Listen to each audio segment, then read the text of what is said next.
La calle se llamó de Rebeldes y luego le pusieron Nuevo México a una parte, que serían 2 bloques. Después una parte se llamó Alconedo y después Providencia.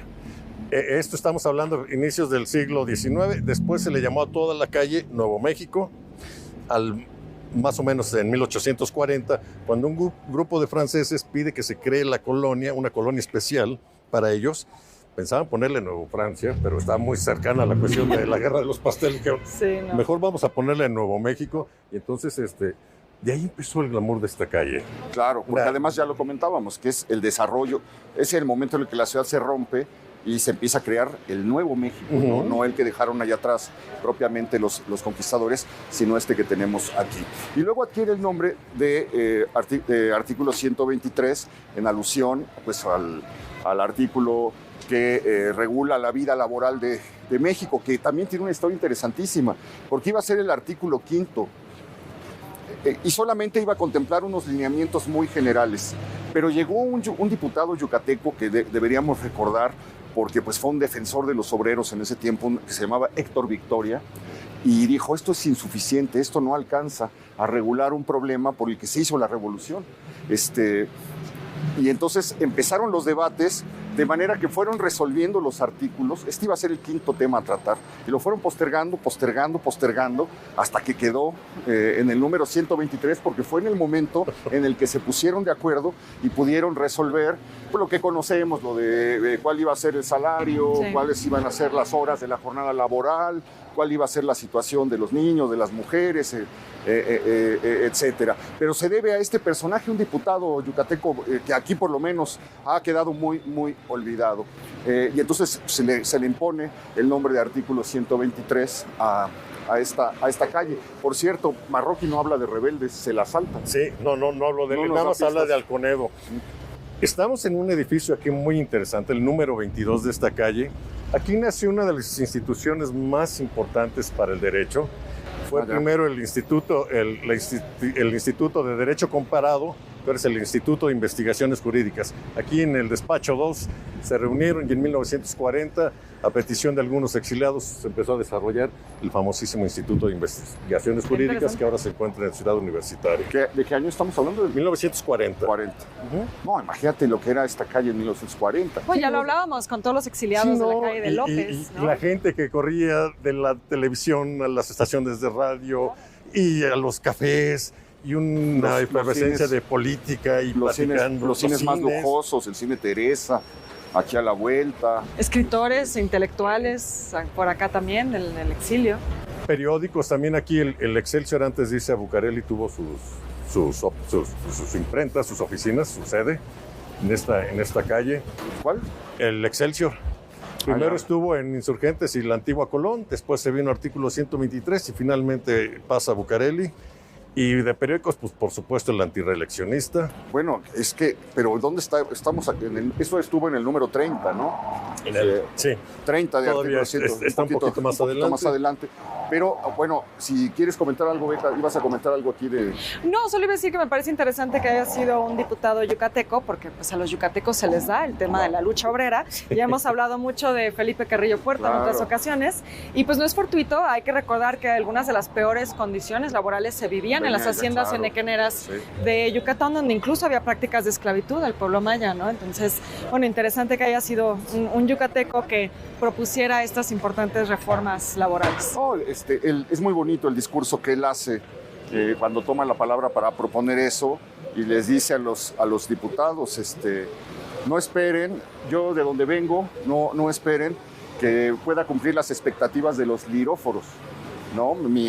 Yo hablo con un lenguaje llano, que sea fácil de entender, y eso es lo que quiero que atiendan, no si dije mal una palabra o si me equivoqué en una coma. Y entonces les avienta el problema del problema obrero. Y entonces, pues es un personaje realmente que resultó crucial y merecidamente, pues tenemos una calle en el centro que le rinde homenaje a la lucha revolucionaria cuyo fin era regular el trabajo obrero después de esto que comenta Beca y de la explotación en el porfiriato, ¿no? Estamos hablando de 6 años después de que se fue Porfirio. Sí. No, y unas condiciones de verdad terribles, sobre todo en esa región del país, ¿no? 30. Sí, aquí también, aprovechando que estamos en Dolores, quiero platicar de uno de los primeros teatros que tuvo esta zona, el Teatro Nuevo México, que se funda en 1841. Nos dicen que estaba en Dolores y Nuevo México, entonces no sabemos en cuál de las esquinas, pero aquí hubo un teatro y también una de las primeras salas de cine, se llamó Monte Carlo.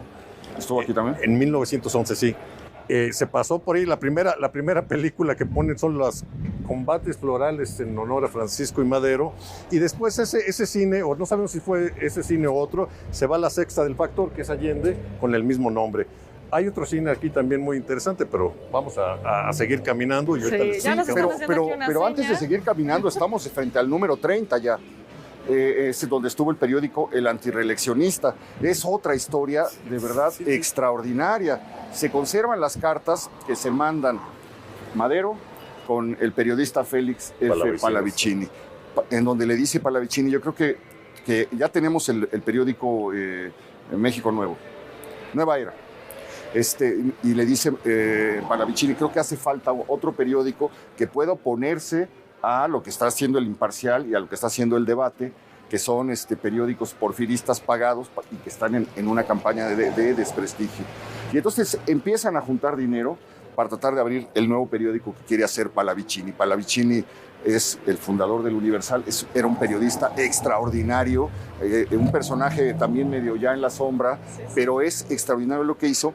Bueno, pues consigue Madero 5,000 pesos y le dice, necesitamos encontrar un lugar, necesitamos encontrar un linotipo, le voy a conseguir otros 5,000 para que lo podamos hacer. Entonces se va viendo en las cartas, pero nada más están las de Madero, no están las de lo que Pallavicini le dijo, nada más se conservaron las que escribió Madero.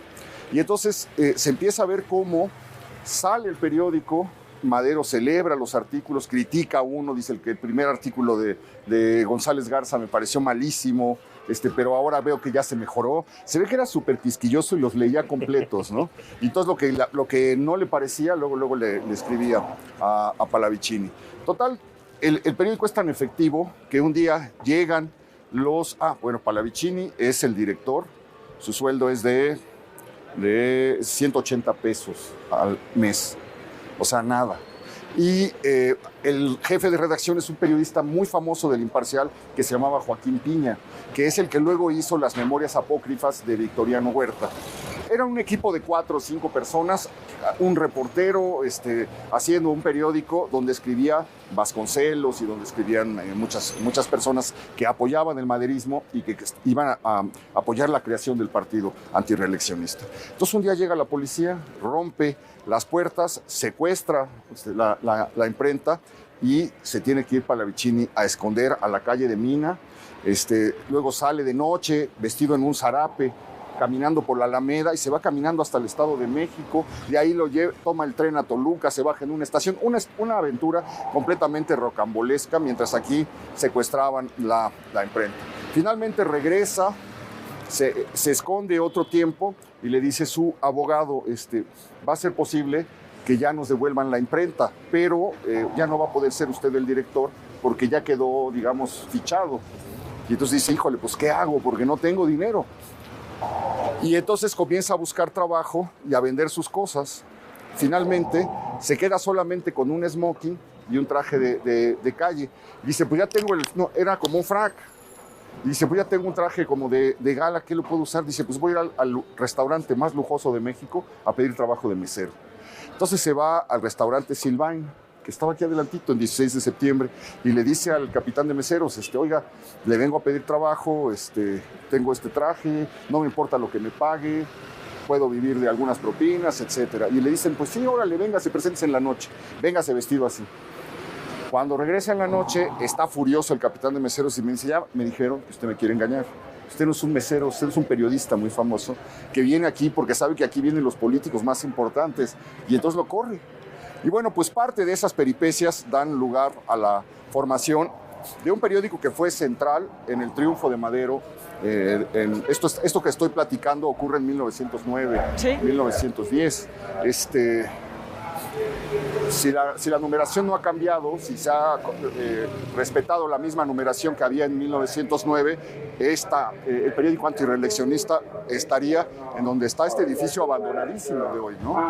Irónicamente terminaría siendo en 1914 el director del Imparcial, el mismo periódico que él tanto había criticado por ser un periódico oficial, ¿no? Termina él manejándolo y lo cierra, y pues básicamente con la misma plantilla de reporteros y con los mismos fierros del Imparcial termina fundando el Universal en 1916. Pues es un personaje, un periodista tan brutal, que es el que se consigue la primicia de los artículos de la Revolución y los publica a escondidas de Carranza. Bueno, me encanta esa escena en la que dice, se roba los artículos, los deja y dice, si me habla por teléfono Carranza, díganle que no saben de mí y que ya salí. Y entonces se va para que no lo pueda localizar el jefe máximo. Imagínate que le habla el jefe máximo y le para la edición. Sí. Pues no podía ser. Bueno, es que él era diputado por Tabasco en el Congreso Constitucionalista. Por eso él logra se lo roba. Los artículos antes, ¿no? Y dar pues esa primicia tan importante que los clavó en la calle de Madero, ¿no?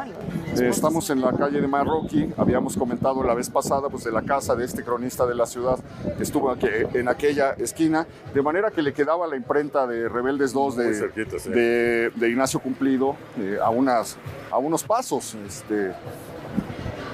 En esta zona donde se juntó mucho del pensamiento, mucho del arte del siglo XIX. Y ahora pues sí caminamos, Marco, en medio de la devastación de estacionamientos, de edificios en ruinas, grafiteados. Sí, anuncios que no sé si valga la pena tanto anuncio o se incrementen mucho las ventas, se acaba con todo. Y los estacionamientos, ¿no? Que son esos espacios muertos. Muchas veces de inmuebles que se cayeron con el sismo del 85 también, ¿no? Sí. Y no se invirtió nada, no se ha hecho nada. Digamos, lo más barato, lo más fácil era hacerle un estacionamiento. Entonces, pues es una tristeza. También en esta calle estuvo el movimiento aprista, ahí entre 1930 y 1940, cuando se tuvieron que exiliar de Perú. Entonces también nos habla un poquito de toda esa bullicio de política, ¿sí? Y se jugaban aquí, y entonces era una manera de jugar con los apristas como una doble llave para acercarse al gobierno de Perú. Muchas cosas de ese tipo. Esta calle ha cambiado tanto, hay tantos edificios y tantas historias como todas nuestras calles del centro. Pero fíjate que sí vale la pena recorrerla de noche, porque bueno, pues cuando pasa uno a la luz del día es todos los negocios abiertos, saturado de gente, los gritos, el tráfico a vuelta de rueda, no te permite no disfrutarla porque está difícil, pero digo, contemplar el nivel de olvido, de abandono que tiene la mayor parte. Ese edificio de la esquina pues es una casa del siglo XIX que ha logrado, o la parte de arriba por lo menos con su balconería, ha logrado mantenerse, pero va uno pasando y pues vas viendo el producto de la emergencia habitacional de los 40, los 50, los 60, estos edificios que se hicieron horribles, nada más para resolver un negocio de especulación inmobiliaria y no importaba la arquitectura, que es otra de las contradicciones de esta zona, Beca, en la que hay una reserva arquitectónica de primera, ¿no? Sí, lo hemos comentado muchas veces. Es una zona que tiene edificios maravillosos, muchos de ellos también un poco olvidados. Hablábamos también la semana pasada de eso, ¿no? El Art Deco durante mucho tiempo se consideró de mal gusto y entonces empezaron a destruir muchos de estos edificios, pero sí efectivamente tiene esta riqueza, sobre todo de inmuebles artísticos, ¿no? O sea, considerados artísticos.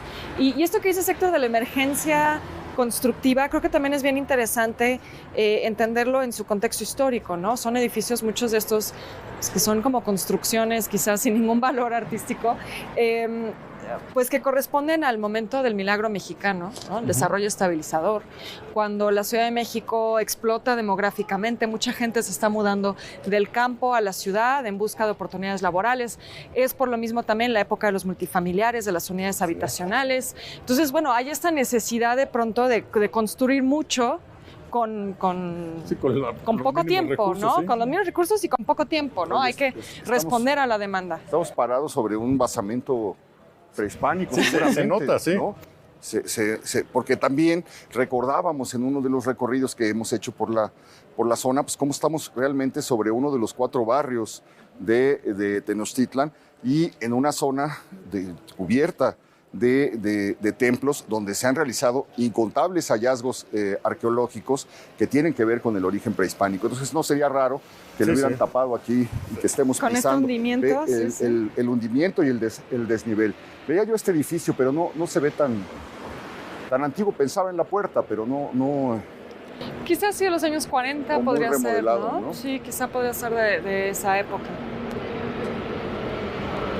Marco, y estamos en una zona donde también, pues desde el siglo XVIII ha estado habitado, ha estado en el interés de grandes personajes o de personajes famosos, acaudalados, como Ignacio Castera, sí, etc. De hecho, hay una casa que hizo Ignacio Castera aquí en la calle de Revillagigedo. Es una casa que aún se conserva, no muy bien cuidada. Es una casa que se hizo precisamente porque Castera es el que traza la calle en honor al virrey. Él mismo trazó la calle donde está y que desafortunadamente pues no ha sido respetada. Es uno de los males de esta calle. Se le construyó un segundo piso que no tiene absolutamente nada que ver con la casa original, una destrucción absoluta, pero bueno, ahí está. Y muy cercano de ahí también se encontraba, digamos, algún tiempo fue alguno de las partes traseras del Hospicio de Pobres, y había un departamento muy, muy especial que se llamaba el Departamento de los Partos Ocultos. Que el Hospicio de Pobres tenía ese departamento para cuando alguna mujer prominente está el camión de la basura. de la sociedad mexicana tenía un hijo, no en el matrimonio, era donde nacía el hijo y pasaba de una vez al hospicio de niños pobres. O sea, ¿cómo se llamaba el Departamento de Partos Ocultos. Qué título, ¿eh? Sí, no, sí, bueno, era. Sí. Que el hospicio de pobres, pues era un predio enorme donde había de todo, una de las obras benéficas, la más importante del siglo XVIII en esta ciudad, probablemente en toda la Nueva España. Oye, pues hemos avanzado a lo largo de tres calles. No paran los negocios dedicados al hogar, proveedora del hogar, arreglo de licuadoras. Pasamos por ahí, por un lugar donde estaban arreglando una antigua lavadora. Y es interesante, sí, ver que probablemente sí tiene su origen en un edificio que ya no está, ¿no? Se va el edificio que provocó esta explosión y nos quedamos como con un rompecabezas al que le falta una pieza, un crucigrama que no podemos resolver y simplemente pues ya damos por hecho que vamos, que esta calle es así pues por algo, pero todo tiene un origen y la ciudad nos sigue diciendo algo, aunque aparentemente no nos lo diga, ¿no? Eso me parece fascinante. Sí, se abre el espacio, ¿no? Para esa especulación que, aunque no tengamos la certeza, es muy probable que haya sucedido. Claro. Muy bien, vamos a hacer una pequeña pausa y continuamos con nuestro recorrido por Artículo 123. No se vayan.